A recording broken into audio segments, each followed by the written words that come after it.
revmatoloq osteopat Əli Əlizadə studiyamızdadır. Mayamed klinikasında yerləşən Vertex Revmatologiya və Osteopatiya Mərkəzinin rəhbəri və həkimi olaraq fəaliyyətini davam etdirir.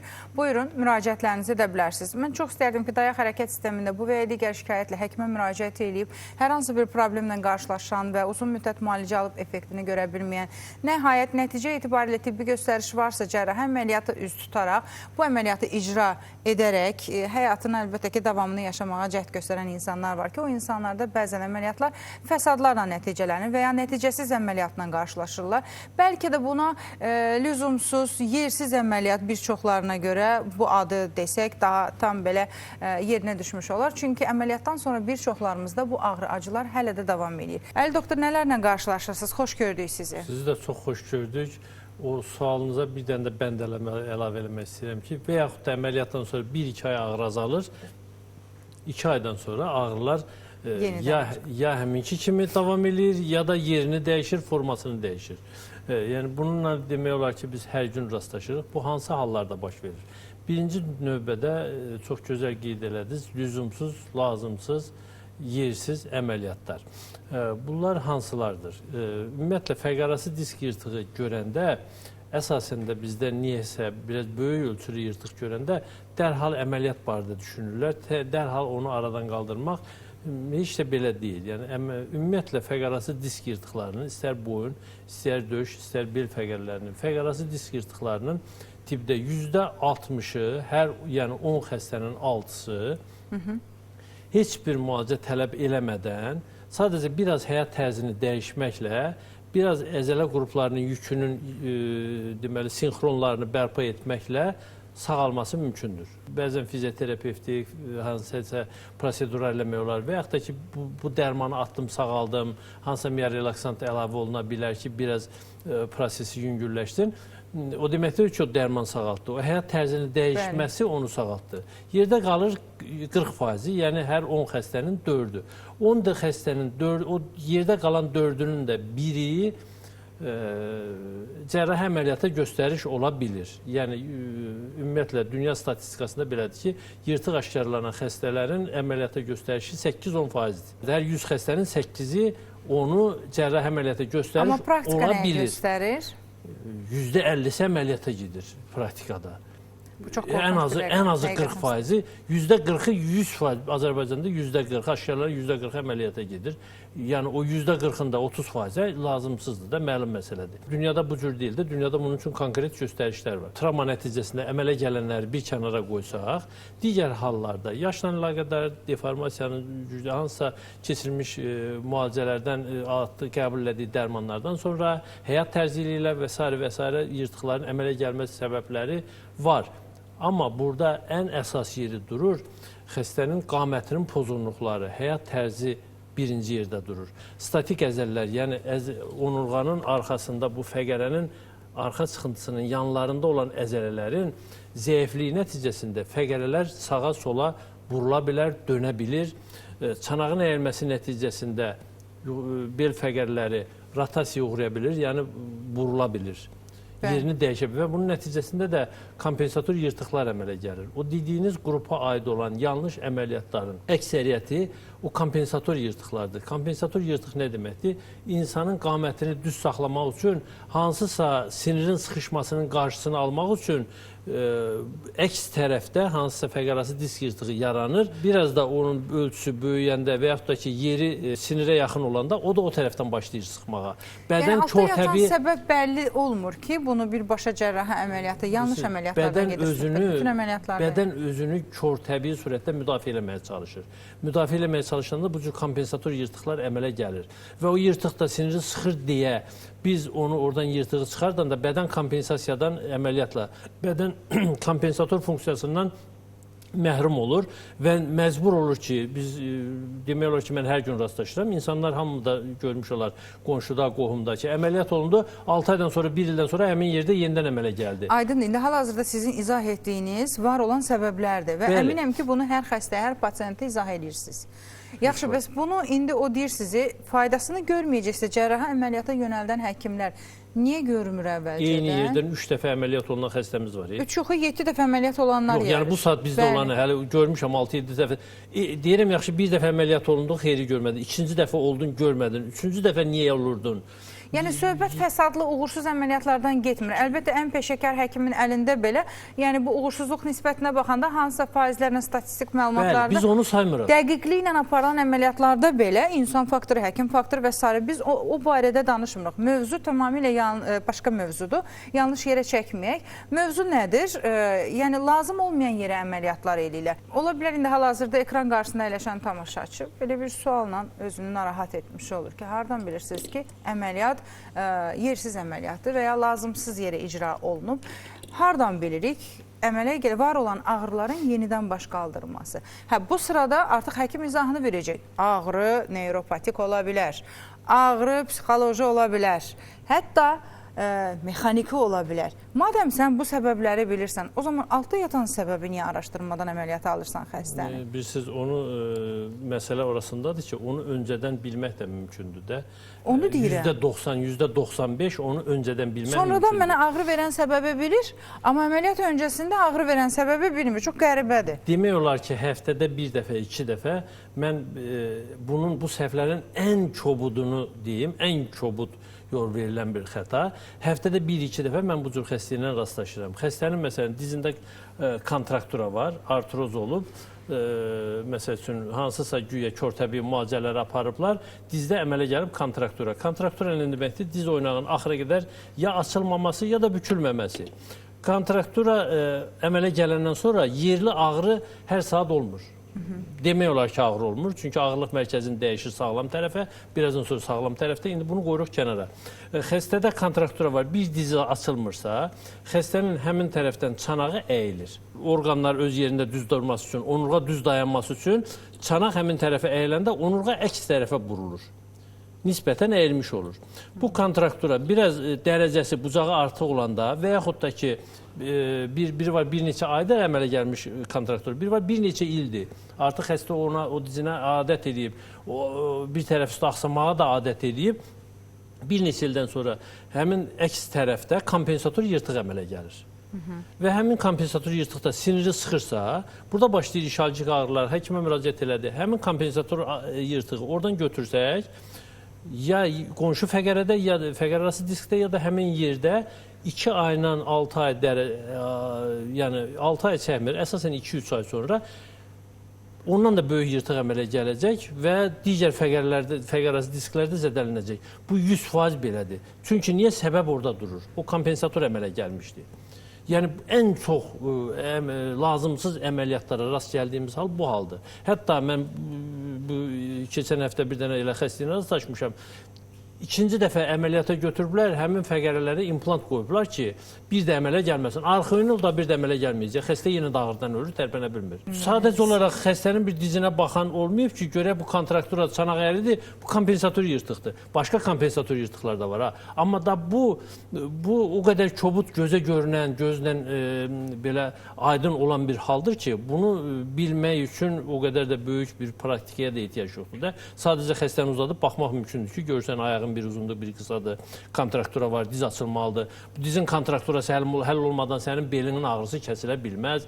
Bunun müalicəsi belə deyil, belədir. Bura implant qoymağın bir adı yoxdur. Hər bir əməliyyatın öz məqsədi var da, doktor. Yəqin ki, bunu izah eləyirlər. Bu əməliyyat nə məqsəd daşıyır? Orada nəyi fiks eləyəcək? Eləyəcəm sən əməliyyat, Nəyi ağrımayacaqsan. azad eləyəcək? Sinir yoluna açacaq, ağrımayacaqsan. 2 aydan sonra yenidən ağrıyır, bu səfər də yox, yenə həmin yerdə əmələ gəlib, ha.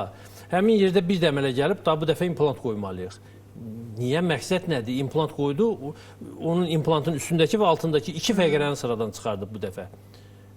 İmplant qoyanda da fəqərələri fiksasiya olunur. Hərəkətsizləşdirir. Bəli, artıq hərəkəti mümkünsüz olur. Yəni, həmin fəqərlər hərəkət eləmir, işləyə bilmir. Hərəkətsiz qalan fəqərənin özündə dəyişikliklər gedirmi zamanla? Fəqərədə yerli osteoporoz gedir, o heç. ən dəhşətli bəlası, onun saxlayan bu statik əzələləri, ətrafındakı əzələlər atrofiyalaşır. Çünki əzələlər işləmədiyi üçün əzələ qruplarının həmin segmenti hərəkətdən qalır. O da digər əzələlərə də təsir göstərir. Çünki əzələlər bir-birinə hərəkəti ötürür. Bir sözünü bükür də beli. Yəni, həmin hissəni iflic edir. Elə bir ki, hərəkət funksiyasını itirmiş bir zona əmələ gəlir orada. Vay o gündən ki, hələ bir fəqərən deyil, bir neçə fəqərəni fiksasiya edirlər. Orada 4-6 implant qoyulursa, onda artıq böyük bir ərazi tamamilə, yəni implant əməliyyatı gözəl əməliyyatdır. Amma lazım olan yerdə. Ümumiyyətlə, əməliyyat son çarə, amma lazımi bir prosedurdur. Bəli, lazımı olan yerdə də, lazım olmayan yerdə deyil. Yəni, bizim bir xəstəmiz var, o hələ indi Azərbaycan həkimlərini çox günahlandırmayaq. Çox belə yüksək belə şəraitlər, bəli, İsraildə əməliyyat olunub, özdə 2-3 dəfə əməliyyat olunub və onun 4 bel fəqərəsini implant ediblər. 4 bel fəqərəsini implant bir-birlərinə fiksasiya ediblər. Beldə əzələ adında şey yoxdur, əzələ toxuması belə yoxdur. Xəstə yeriyə bilmir, hərəkəti yoxdur, yataqdadır. Səbəb nədir ki, güya ağrımayacaqsan. Xəstə ağrımır, amma yataqdadır. Tərpənə bilmir. Tərpənəndə artıq ağrıdan, şiddətindən tərpənə bilmir. Deyirəm, fərqi nə oldu? Deyir, fərqi oldu ki, onda da tərpənə bilmirdim, indi də tərpənə bilmirəm. Fərqi ağrısında da bir fərqi yoxdur. Onda da deyir, uzananda ağrımırdım, yeriyə bilmirdim. Yeriyəndə ağrı verirdi. İndi də və o fiksasiyalarda o qədər kobud aparılıb ki, yəni valla bizim həkimlərə min şükür də, yəni heç olmasa fəqərələri düzgün fiksasiya olunur. Fəqərənin biri sağa baxır, biri sola baxır, elə o vəziyyətdə də fiksasiya ediblər, implant qoyublar, yəni bu da tərifli ölkələrin tərifli əməliyyatı. Yəni onu baxanda heç olmasa bizimkilər və bir şey də nəzərə alaq ki, fəqərələrdə bir məsələ də var ki, beldə burada lardoz olmalıdır, yəni içəriyə batıq olmalıdır. Onurğa problemlərində bu lardoz çox halda düzləşir və implantda qoyulanda onu yenidən lardozu bərpa eləmək mümkün olmur. Lardoz vəziyyətində də qalır. Lardoz vəziyyətində qalıbsa artıq burada omanın hərəkətliliyi pozulur. Daxili orqanlarda artıq mədədə, bağırsaqlarda da sallanma baş verir. Lardoz düzləşmiş insanlarda daxili orqanlarda istər-istəməz biraz tonusdan düşür, sallanma baş verir. Çünki onu tonusda saxlayan qamət olur. Bel hissəsi, yəni onurğanın hərəkətli hissədir, deyilmi? Bəli, ən hərəkətli hissə boyun hissəsidir. İkinci yerdə bel fəqərləridir, bel hissəsidir. Və bel fəqərəsində üzr istəyirəm. L5-S1, yəni omaya keçən hissə, o şarnir fəqərədir. O ən hərəkətli hissədir. Şarnir fəqərə, onu fiksasiya eləmək, onu implant qoyulması, artıq omanı da demək olar ki, iflic eləmək deməkdir. Çanağın hərəkətliliyini də pozmaq deməkdir. Yəni, ən arzu olunmaz şey, ümumiyyətlə, bu implant əməliyyatlarında 5-ci bel fəqərəsi ilə S1-in, oma sümüyünün bir-birinə fiksasiya olmasıdır, implant qoyulmasıdır. Yəni, bu yaxınlarda rəhmətə gedib çox hörmətli xalq artistlərindən birinin implant əməliyyatı aparmışdılar. Amma ona baxmayaraq elə onsuz da yeriyə bilmədi rəhmətə gedənə qədər. Bəli, onu eyni əməliyyat aparmışdılar. Döş fəqərlərindən düz oma sümüyünə qədər bütün fəqərləri implant olunmuşdu. Elə belə. Yəni, durum deyim ki, nəsə bir göstəriş var da, buramda da ağrı var, gətir onu da edək. Buramda da ağrı var. Yəni, məqsəd burada ağrını azaltmaqdır. Yəni, ağrını yaradan səbəbi tapmaq o qədər səbəbi aradan qaldırmaq barədə bir maraqlısı bu da ki, proqnozlaşdırırlar. Səbəbi aradan qaldırmaq ağrı azalacaq deyirlər. Səbəbi aradan qaldırmaq bəzən biraz uzun gedişdir. Bu dərhal baş verir də. Ona görə o uzaq gedişi getmək istəmirlər ki, elə burada bəri başdan bunun ağrısını burada keçir. Bir var biomexanikanı az da olsa bərpa eləyim. Bir də var ki, robotlaşdırım özümü, hərəkətli yerləri hərəkətsiz vəziyyətə gətirim, oynaqlar sabitləşəcək, fəqərə hərəkətsiz qalacaq, sinir sıxışması və s. ağrı hələ də varsa və mən heç hərəkət eləməyib robot kimi gəzəcəmsə, əzələ atrofiyası yatağa bağlı və s. Və yaş keçdikcə bu proses daha da ağırlaşacaq. Daxili orqanların sallanması prosesi, problemi, hansı halda necə, nə, nətər, Bunların hamısını Bəli, nəzərə yersiz alanda, əməliyyatlar yəni burada kompensator yırtıqlarla işləmək və o cür fiksasiya olunmuş fəqərələrin də sonradan həmin qrup əzələləri aktivləşdirmək də 1-ə 5 qat çətinləşir. Bilirsiniz, əzələni aktivləşdirmək bütün yaşlarda mümkündür. 80 yaşda da, 90 yaşda da bəzi adamlar yaşlaşanda elə bilirlər ki, daha qocalıbdır, mütləq ağrımalıdır. Belə bir məfhum yoxdur. Dünyada, tibbdə belə bir şey yoxdur. Ağrının yaşın da ağrıya dəxli yoxdur. İstənilən yaşda insan sağlam yaşamalıdır, sağlam yaşamaq istəyir. Buna da qadirdir və bu da olmalıdır. Həkimlərin də işi, biz həkimlərin də işi o yaşına uyğun, öz yaşıtlarına uyğun həyat tərzini xəstəyə bəxş etməkdir. Bu elə artrozlara da aiddir, fəqərası diz yırtıqlarına da, onurğanın digər xəstəliklərinə də, istəyir oynaqların iltihabı xəstəlikləri olsun, istəyir deformasiyalı xəstəlikləri olsun. Yəni burada düzdür, yaşlı şəxslərdə proses biraz çətin gedir, gec gedir, amma mütləq qaydada gedir. Yəni bu barədə bizim istənilən yaş qrupunda xəstələrimiz də var, hal-hazırda müalicədə olan xəstələr də var, sağalmış xəstələr də var və effekti, xəstəliyin gedişatının effekti, nəticəsi hamısı da göz qabağındadır. Biz təminat istəyirik. Elə həkimin əməliyyat etmədən öncə bizə proqnoz verməsi ilə özü bir təminatdır. Niyə? Çünki ayağımda bir ağrı varsa və o ağrı beldə olan disk yırtığına bağlıdırsa, proqnozlaşdırmaq olar ki, orada aparılan hər hansı bir mikrocərrahiyyə metodu ilə bu ağrıları aradan qaldırmaq olar. Lakin başqa fəsadlar da ortaya çıxır. Əməliyyat olunan hissənin üst və ya alt hissəsində bəlli problemlər ortaya çıxa bilər.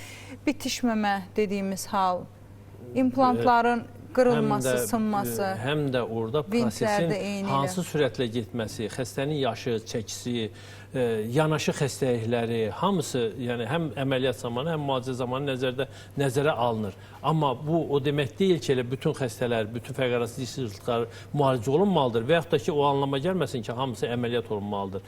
Əvvəla onu da qeyd edeyim ki, bütün dünyada bu qəbul olunmuş protokoldur ki, cərrahi əməliyyata, fəqərası disk yırtıqları zamanı mən dəfələrlə demişəm, konkret cərrahi əməliyyata göstərişlər var. Paris, plegiya, yəni ayağını xəstə saxlaya bilmir, qaldıranda öz-özünə düşür aşağı, enir və yaxud da ki, başqa sözlə desək, pəncəsini, ayaq barmaqlarını işlədə bilmir. Ayaq barmaqlarını işlədə bilmirsə, bu artıq cərrahi əməliyyata göstərişdir. Çox şiddətli ağrılar, hansı ki, heç bir ağrı kəsicilərlə və blokada ilə ağrının ötəsinə gəlmək mümkün deyil. Xəstədə dözülməz ağrılar baş verir. Xəstə duranda dözülməz ağrı olur, uzananda ağrıyırsa, yenə əməliyyata göstəriş deyil. Ağrımırsa, hansısa bir vəziyyətdə rahatlıq tapırsa, yenə əməliyyata göstəriş deyil. Çanaq orqanlarının funksiyasının pozulması, yəni xəstə sidiyinin nəticəsini saxlaya bilmirsə, dərhal cərrahi əməliyyata göstərişdir və birdən də əməliyyata göstəriş var, xəstənin özünün istəyi. Xəstə istəyir ki, əməliyyat olunsun. İstəyi üzərindən də əməliyyata gedilir.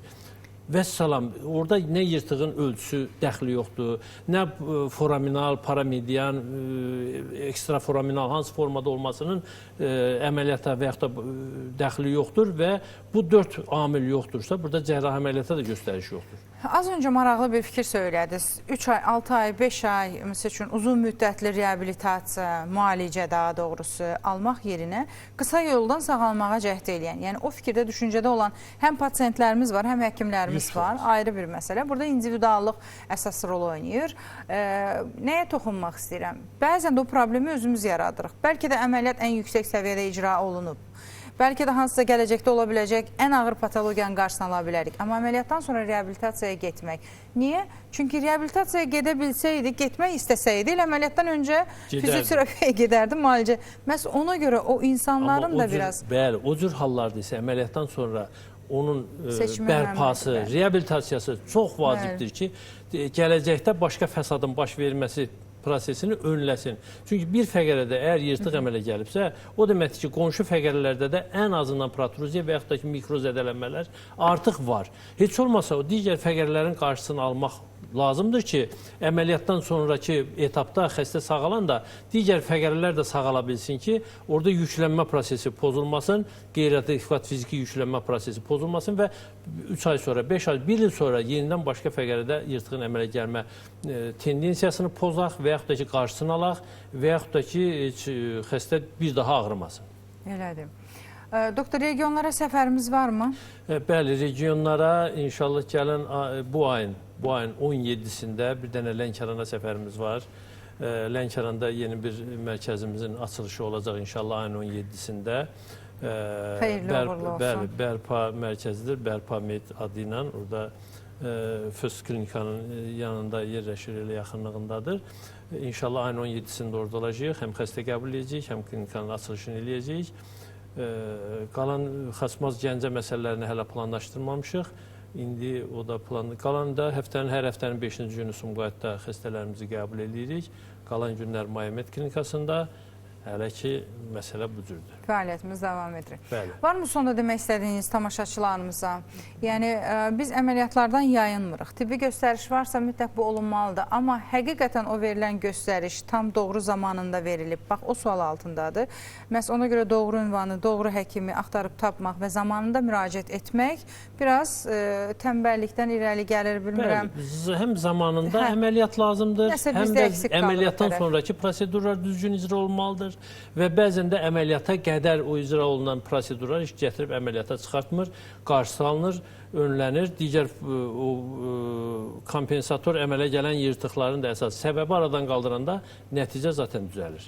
Belədir. Amma vaxtında. Vaxtında.